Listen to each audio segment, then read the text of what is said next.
राधे राधे। जय श्री कृष्णा। श्रीमद् भागवत महापुराण 10वें स्कंद का 81वां अध्याय। सुदामा जी द्वारकापुरी में भगवान श्री कृष्ण के पास बैठे हुए थे। दोनों में आपस में खूब प्रेम भरी चर्चाएं हो रही थी। खूब वार्तालाप हो रहा था।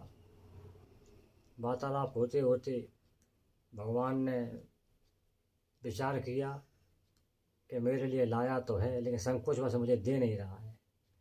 जो मेरा भक्त मुझे प्रेम भाव से थोड़ी सी वस्तु अर्पण कर देता है वो मेरे लिए बहुत हो जाती है, और जो मुझे बहुत सारी वस्तु और बिना प्रेम के देता है उससे मैं कुछ नहीं समझता, वो मेरे लिए कुछ भी नहीं है।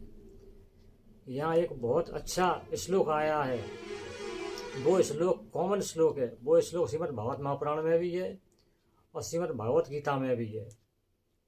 पत्रम पुष्पम फलम तोयम यो मे भक्त्या प्रयच्छति तदहम भक्त प्रयतम स्नामी प्रयतात्मन।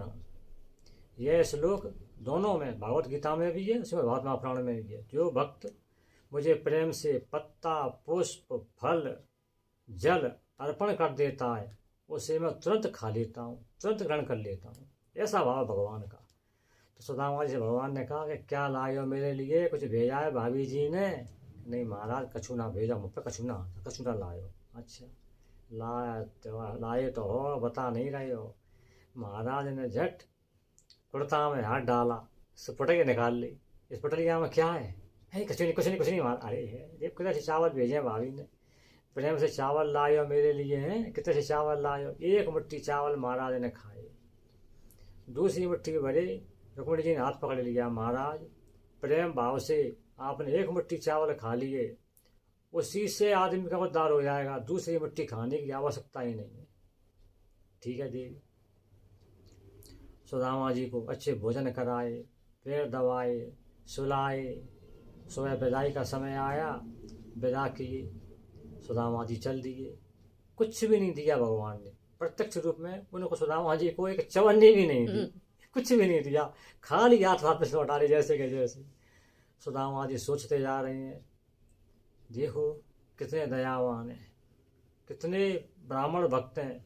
मैं ब्राह्मण हूँ ना, मैं गरीब ब्राह्मण हूँ, इसलिए मेरा सम्मान किया है, मेरे छाती से लगाया, अपने पलंग पर सुलाया, मेरे पैर दबाए, रुक्मिणी जी ने चवर ढोला, बढ़िया भोजन कराए, कितनी सेवा की मेरी। कितना ब्राह्मणों का भक्त है, ब्राह्मण इसलिए मेरी सेवा की है।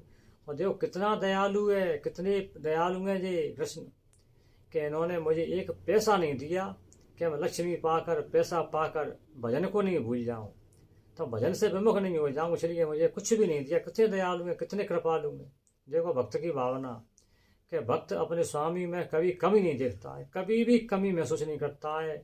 हमेशा अपने स्वामी के अपने इष्ट की बड़ाई करता है, चाहे उसे कितना भी कष्ट हो जाए।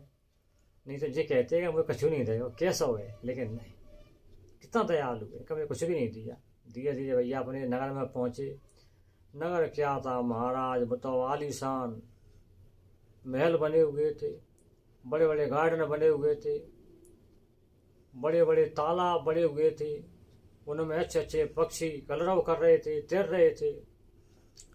अच्छे नगर में अच्छे अच्छे वस्त्र पहने लड़के और लड़कियां घूम रहे थे। अरे बड़ा सजा धजा महल, अच्छी अच्छी सड़कें, सब बढ़िया बढ़िया मकान। तब तक अब सोच रहे थे जी कैसा हो गया भैया, जगह तो मेरी है, यहीं से तो मैं गया था, लेकिन ऐसा कैसे हो गया, ये बदल कैसे हो गया। सोच विचार में ये कन्हैया ने कर दो, कहा है वो ऐसो भैया। तब तक बाजे बजाते हुए दास दासी आए सुदामा जी अगवानी करने के लिए। आओ महाराज, आओ महाराज। ब्राह्मणी आई, उनकी पत्नी सोने से लदी हुई, जीवरों से लदी हुई, उनके साथ दास दासियाँ, वो भी जीवर पहने हुए, अच्छे कपड़े पहने, अच्छी साड़ी पहने हुए। आओ महाराज, आओ महाराज, द्वारकाधीश ने जैसा बनवा दिया है, देखो तो कितना अच्छा बना दिया है। उनके भक्तूत लोग आए थे, उन्होंने यहाँ सब निर्माण कार्य करके, और देखो मैं कितना पैसा दिया, कितना कितने धनाटे बना दिए हम। अच्छा कन्हैया ने ऐसा कर दिया, ठीक है, अब कन्हैया का आदेश है तो पालन तो करना ही पड़ेगा। मैं इसमें रहूँगा महल में, ठीक है, सब कुछ बढ़िया खाना खाऊंगा, अच्छे कपड़े पहनूंगा, आराम से रहूँगा, लेकिन कन्हैया तो नहीं भूलेंगे, भजन में तेरा ही करेंगे। मैं निष्काम भाव से कहेंगे रहेंगे, जहाँ मोह माया में को व्याप्त नहीं होंगे, बिल्कुल जहाँ में रह के जाते मोह नहीं करेंगे, प्रेम तो ही करेंगे, भजन तो ही करेंगे। तो सुदामा जी अपने आराम से महल में निवास करते रहते, बढ़िया खाना खाते, कपड़ा पहनते, खूब बढ़िया गृहस्थी में रहते, पर बिन्ने भजन नहीं छोड़ो। अपन भजन जैसो पहले करते वैसे ही करते और ज़्यादा भजन करो, और वह धन संपत्ति से बिल्कुल मोह नहीं करो, बिल्कुल प्रेम नहीं करो। ऐसी बढ़िया प्रेम पूर्ण कथा, ऐसे ऐसे भक्त भाई हैं, ऐसे भक्तों को सादर प्रणाम। जय जय श्री राधे, राधे कृष्ण। राधे राधे, जय श्री कृष्णा, जय जय श्री राधे, राधे राधे। राधे राधे।